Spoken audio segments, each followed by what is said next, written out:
Itself, and here we are. Game number 2 is live, and our first player to be introduced, of course, is the Green Protoss from Team MIA. Give it up for GrayWarden. And of course his opponent, top left, as the Blue Terran from E-Stars, it is Botvinnik.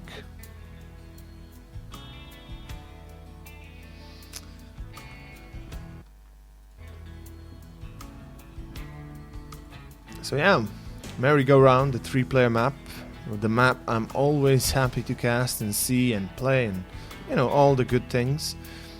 It kind of brings out a bit of a new thing to StarCraft 2, another new thing from, well, basically it's been, the 3-player maps have been in Brood War and StarCraft 1 basically since forever. In StarCraft 2 they've just been introduced, and it's always a pleasure to have some new refreshing maps. And yeah, I mean, we're just gonna have to wait and see, I guess, what happens in this second game. Botvinnik going for a barracks opener here, and it looks like it's gonna be Reapers coming up from him. Of course, from Gray, it's just a normal scout gateway opener, and he's probably gonna add up the second gas if he wants to go for some crazy, you know, maybe Stargate, maybe things like such, you know, Twilight, robotics, I don't know, whatever he might want to do.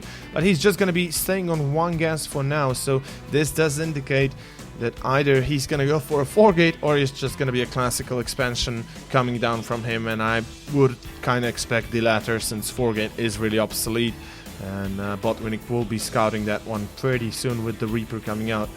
But yeah, GrayWarden is playing it safe though. He's getting the first Zealot. Now the good question is, will he keep the Zealot or will he cancel it? Now usually the practice from Protoss is that they cancel the Zealot at the last moment and get 100 additional resources to get the Nexus down, and we'll see if that happens here. Nope, GrayWarden will let the Zealot finish, so he has some basic protection against the Reaper, and he already sees it coming out, so he is probably happy about getting that Zealot. Now he's seen the command center, that's the important part. He knows it's on the lower ground. He knows basically that Botvinnik is not, you know, all-inning, proxying, whatever, and he's gonna keep, you know, clear head of what's up next. And right now, the Mama Core is out, so nothing else could, nothing could actually do any damage to GrayWarden's economy at this moment. As well as the Stalker coming out, that should be pretty much, you know, safety for GrayWarden so far. And the Nexus has been spotted by Botvinnik, so he also knows that this is probably a 1-gas opener, and he will expect nothing less but probes and maybe a Zealot or Stalker or two.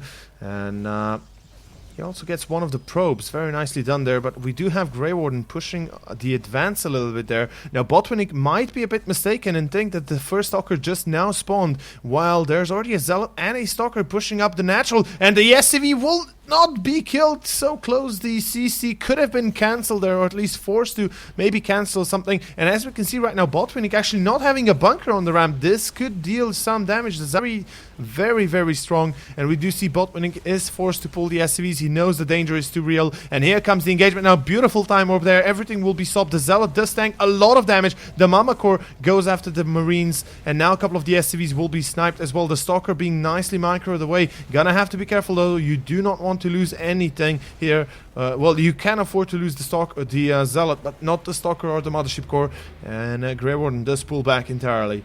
Now, actually not entirely, he just pulls back a little bit. But a couple of the SCVs already been killed. That's 6 right now, but 5 have been killed in return from... Wow, wait a second, 6! Oh my god, the Reaper getting 6 kills already. Botvinnik is playing this one like a god here with that Reaper, but it's not over yet. GrayWarden is still pushing the advance. He's moving into the natural. A couple of the SCVs again being targeted down. And let's see, GrayWarden, he's playing it smart. He knows that the Stalker is vulnerable, so he does force those Marines to actually be killed.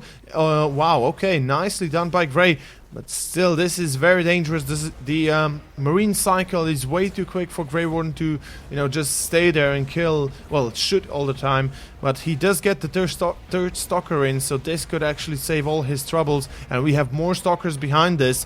And right now, GrayWarden will have Warp Gate as well. We might see a proxy pylon here, maybe even on the high ground there. So let's see, Botvinnik right now is in a bit of a disarray. The natural is being targeted down. He's losing a lot of HP, and GrayWarden should be pulling a little bit forward here. Now he is afraid of the Marine counterattack, so he might wait for the time warp, which will be in about 20 seconds time, so he can stop the Marines from going down the ramp and basically maybe kill the command center. And let's see what happens here. Four stalkers against a lot of Marines. The Mama Core gets killed, no time warp. The stalker's getting low on HP, and one of them almost gets killed. The warp gate is complete. The fifth stalker comes around, and we do have the observer joining the party as well. And now finally Marauders come in for Botvinnik, so that should be a bit of a safe haven now for him. Still, those Marines are pretty strong as well. But here comes another engagement. GrayWarden playing pretty aggressively, but he has nice high ground vision. He gets a lot of picks off, and GrayWarden actually getting a lot of picks here. More SCVs being killed, and GrayWarden is not done yet. These stalkers are actually a big danger to Botvinnik right now. I don't think Botvinnik realizes that there is a observer watching his high ground, and he's probably like, what? How can you shoot the high ground? This is not good. And the bunker gets killed, and this is where Botvinnik now has to press the red alarm button because he is in trouble. The command center could be sniped here. Well, I don't think it's gonna be though. No, it shouldn't be. There should be a repair or SCV on the way to repair. And let's see, a scan comes down. The observer gets killed though, and GrayWarden now loses high ground vision, but he does get a lot of picks off, forces the lift off there, and he's still in control of the natural. GrayWarden right now with his own natural down there, he should be pretty fine going into the mid game here. Now he has the robotics bay on the way, so Colossus production will start very soon. The Forge is already upgrading +1 weapons, and we have the Twilight Council coming in, possibly for Blink as well as +2 weapons, and etc, etc. Now, what can Botvinnik do at this point? He is only now starting up the starport. Stim is about to finish, so I think we will be seeing some drop play from Botvinnik. I don't think he's gonna really try anything else. Excuse me. Not try anything else, but I think that is his only real chance here to catch GrayWarden with his pants down and a full drop, destroying the main or the natural. That I think is the only saving grace here for him, since GrayWarden is just charging ahead with his economy. 16 against 9 probe skilled, SCV skilled. So right now GrayWarden does hold the higher worker count as well as obviously income, although the income is close because of the mules, but still. Let's see, Botvinnik. He establishes control now, does regain the natural. The bunker's up for the defense. But yeah, I mean, I think drops are going to be the only option here. We already see the first 2 medevacs are about to spawn, and I think this is exactly what we'll be seeing here. Really, I think Botvinnik realizes there's nothing else but drops available for him. The problem is, though, GrayWarden does have Blink on the way. He's also... well, he has a decent number of stalkers. Maybe not the highest number, but still a decent one. And, GrayWarden spots the medevacs move out. So he knows what's up, he knows what's coming his way, and he also sees the bunker being salvaged, so he definitely knows that there's a possible drop coming in from Botvinnik, as well as an attack that is pretty much... imminent. And the second Colossus is about to finish as well. This is actually looking pretty good for GrayWarden right now. With 2 Colossus and with the amount of units he has, he should be going into this fight pretty strong. Now the supply is about equal, but the also the army supply. The economy here is the one thing that's good for GrayWarden. He can support even if he can lose a couple of units, maybe even more than just a couple, and still be okay in a decent manner, as long as he does not lose the Colossus, though. The Colossus are his primary concern in here. He cannot lose the Colossus. If he loses those, it's pretty much game over, and you definitely don't want to do that. Now Botvinnik is just kind of holding ground in front of the natural ramp there. So he's not really going to move forward, as it seems. He sees the Colossus. He's like, nope, not going to happen. And as we can see, GrayWarden now sees the rebuilding of the bunker. And already the first 2 Vikings are out for Botvinnik. And I'm looking to see the second starport, because seeing those 2 Colossus there that early on, I think I would definitely go for the second target and start double Viking or Medivac. Well, Viking and Medivac production at the same time. Economy might not be as strong, but still could happen. Now, let's see what happens here. GrayWarden is pushing out with the 3 Colossus play. Well, 3 Colossuses plus 2 weapons is done, and we'll have extended terminal lands done very, very soon. That means Botvinnik, if he does not have control of the Colossus, he's not gonna look good. And here comes the blink. Oh my god, GrayWarden goes in aggressively, takes down 2 of the Vikings, and now the Colossus can fight freely. And a nice flank coming down from Botvinnik, forcing GrayWarden to push back. The Mothership Core is done. The first Colossus falls, the second Colossus getting a little bit low on army, and GrayWarden losing ground, the supply just dropping for him. The second Colossus, the third one is falls as well, and I think this is GG. GrayWarden has nothing left in the bank, and he's down to 10 army supply against 49. That's 76 against 57 overall supply right now. Botvinnik is just hammering on GrayWarden, and what has GrayWarden left here? Pretty much nothing. The Widowmine getting 6 kills. Nicely done there, but still 36 kills in total for GrayWarden in SCV kill count. That's good, but if he cannot hold this next attack, it's not going to be good enough. And right now, GrayWarden is in disarray. He has no Colossus. He has no, big chunk of units that he could throw away. At this point, Botvinnik is still controlling the flow quite considerably. And let's see what happens here. Botvinnik, he's gonna engage. Well, GrayWarden wants the force fields. Oh my god, the force fields just missed. One of the force fields was missed, and that would have been a winning force field, but this is where it's gonna go sideways. One of the Colossus does spawn. The Vikings are gonna be cleaned out, and I think Botvinnik will have to retreat here. I don't think he has enough. Wait a second, let's see the Colossus. The Colossus, oh my god, gets picked up, and I think it's safe to say at this point that GrayWarden... Oh, wow, wow, wait a second, it's not over yet until it's over, I guess. And Botvinnik does lose another Medivac there, and one of those did have 3 Marauders in it, so Botvinnik did trade everything for everything. So it's not over yet. Well, it seemed like it was over, but it's not over yet. It's currently 36 against 44 worker supply. 36 workers were killed from GrayWarden. And that's a sick amount of workers killed. And let's see where GrayWarden will port his third base. Obviously there, I thought it might be a sneaky-like third. But yeah, Botvinnik also will need a third command center very soon. He's got nothing on the way. He has the resources, but he hasn't really, gone for it. So I'm kind of missing out on that. Well, he's kind of missing out on that. As you can see, +3 weapons coming in from Gray, so he's gonna have a nice upgrade advantage right now with the +3 weapons.